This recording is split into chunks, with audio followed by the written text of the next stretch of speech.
भक्त क्यों है? क्यों कथा में तो जा रहा है। भक्त क्यों है? मंदिर तो जा रहा है। भक्त क्यों है? तीर्थों में तो जा रहा है, धाम तो जा रहा है, पर उस चीज को अपने ऊपर हावी नहीं होने देता है।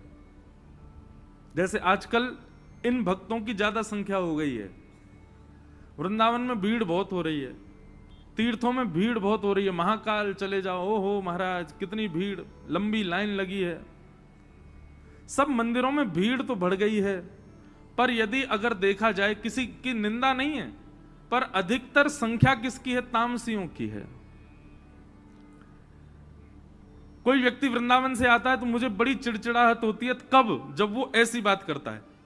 कैसी? महाराज जी हम वृंदावन गए थे। मैंने कहा अच्छा, क्या किया वृंदावन जाके?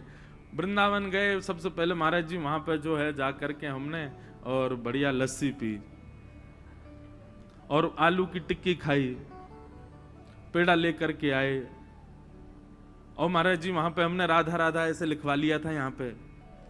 उसके बाद हमने फिर खूब बढ़िया वहां नृत्य किया, और फिर सब चीज करने के बाद फिर हम बिहारी जी गए, फिर हमने संतों के दर्शन किए, फिर जमुना जी प्रणाम किए, आ गए। आप जाकर के वहां उद्देश्य क्या रख रहे हैं अपना? ये तामस भक्त का लक्षण है। ये तामसिकता आ जाती है आपके भाव में जब आप इस प्रधानता से वहां जा रहे हैं। तो हम वृंदावन जाने का नियम बताते हैं। सबसे पहले वृंदावन में प्रवेश करते ही वहां की रज को प्रणाम करो।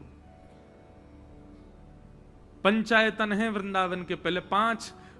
जिस प्रकार स्कूल में जाने के लिए यूनिफॉर्म चाहिए, स्कूल में जाने के लिए वेल ड्रेस्ड अप जैसा स्कूल का नियम है वैसा चाहिए ना, वैसे वृंदावन का भी नियम है।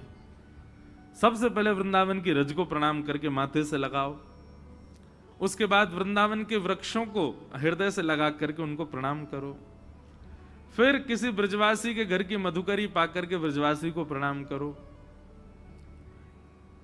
चौथा, श्री यमुना जी को प्रणाम करो। कितने लोग ऐसे वृंदावन जाते हैं यमुना जी का दर्शन ही नहीं करते।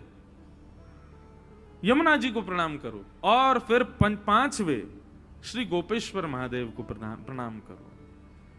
वो वृंदावन में बैठे इसीलिए ताकि आपको वृंदावन का अधिकारी बना सकें। जो अधिकार प्रदान करने वाले, हम उनसे वंचित होकर वृंदावन जाते हैं, वृंदावन के रूप को नहीं समझ पाते। गोपेश्वर महादेव को प्रणाम करो, इन पंचायतनों को प्रणाम करो, रज को, वृक्ष को, ब्रजवासी इनको, यमुना जी को और श्री महादेव गोपेश्वर महादेव को। इनके बाद कहीं जाओ, बिहारी जी, राधा वल्लभ जी, राधा रमन जी, राधा दामोदर जी, गोपीनाथ जी, गोपेश्वर जी आदि आदि, सबसे पहले इन 5 को प्रणाम। लेकिन हम लोग क्या कर रहे हैं? हमारे पंचायतन दूसरे हैं। सबसे पहले करते हैं भेल पूड़ी को प्रणाम, फिर करते हैं लस्सी को प्रणाम, फिर करते हैं आलू की टिक्की को प्रणाम, उसके बाद कहीं जाकर के बिहारी जी को देखते हैं। बात तो मैं वहां ले गया, लेकिन यहां पर तामसी भक्त की चर्चा हो रही है। तामसी भक्त कैसा होता है? बोले कथा में तो जाएगा, मंदिर तो जाएगा, सब कुछ करेगा, लेकिन अपने जीवन में लागू नहीं होने देता उन चीजों को, सुनने तक सीमित रखता है बस कथा को। दूसरा लक्षण क्या है तामसी भक्त का? बोले दंभ। दंभ यानी कि केवल दिखावे की भक्ति करता है। इसको कहते हैं हम बगुला भगत। कौन सा भगत? बगुला भगत की कथा सुनी? बचपन में स्कूल में पढ़ाई जाती थी। वो नदी में एक पैर से खड़ा रहता है, आंख बंद करके खड़ा रहता है।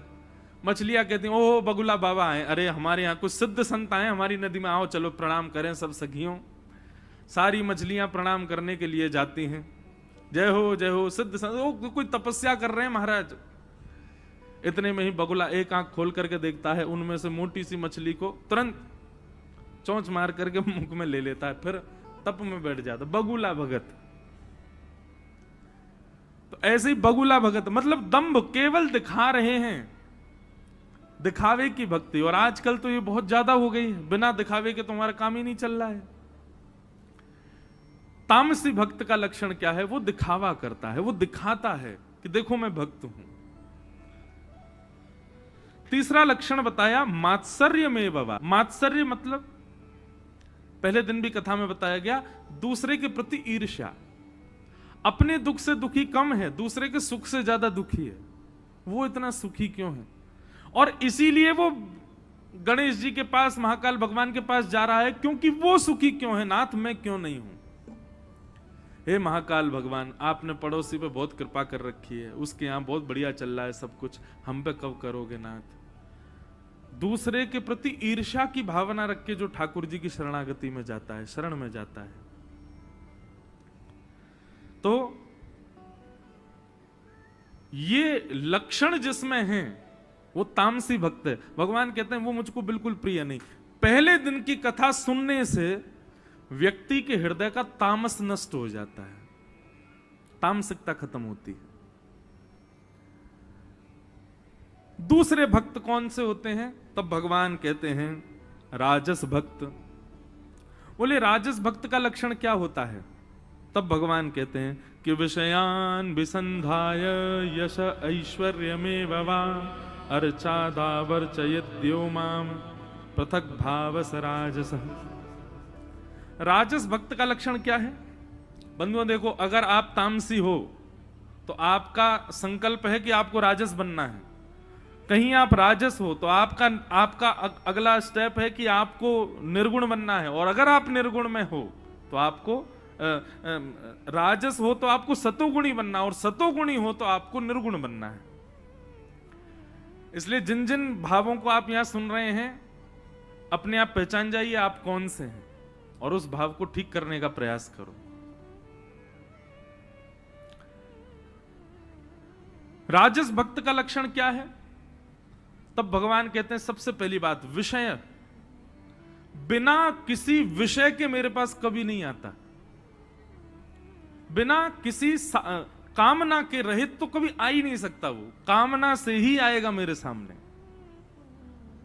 विषय भोग की वस्तुओं को लेकर के ही आता है। उसको देखते ही मैं समझ जाता हूं कि अब कुछ मांगेगा, गिड़गिड़ाएगा मेरे आगे, क्योंकि वैसे तो ये दिखता नहीं है मंदिर में, ये केवल और केवल मांगने के लिए दिखता है। अच्छा, ऐसे लोग हमारे जीवन में भी होते हैं, वो जैसे ही दिखाई देते हैं। अच्छा, ऐसे लोगों का लक्षण क्या होता है? वो हंसते हुए ही मिलेंगे, और उनको देखते ही पता चल जाता कोई काम है इसको, तभी आया है। ये ऐसे तो आ ही नहीं सकता, सोन पपड़ी लेकर के आया है, निश्चित ही कुछ बड़ा मांगने वाला है। नहीं, अब की बार तो रबड़ी लेके आया। बोले ओहो, ब्लड प्रेशर हाई हो जाता हमारा। बोले अब पता नहीं क्या मांगेगा। ऐसे कई लोगों के नंबर भी होते हैं, उनके फोन जब आते हैं तो हमारे हाथ पांव कांप जाते, कुछ जरूर इसका कोई काम होगा तभी फोन किया है, ऐसे तो कभी करता ही नहीं याद। ऐसे ही बंधुओं, ठाकुर जी भी घबराते हैं इनसे, राजस भक्तों से। क्यों? जैसे ही ये आते हैं तो भगवान एक प्रकार से ये कह देते हैं, मंदिर में से मैं ऐसे भागता हूं, केवल मेरा पाषाण रहता है वहां पर, मैं तो रहता ही नहीं। क्यों? इस पर केवल काम मांगने का है।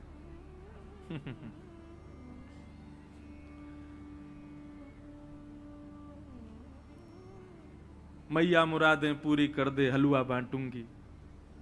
मैया कह रही नहीं करूंगी तो नहीं बांटेगी, मुरादें ही चाहिए बस।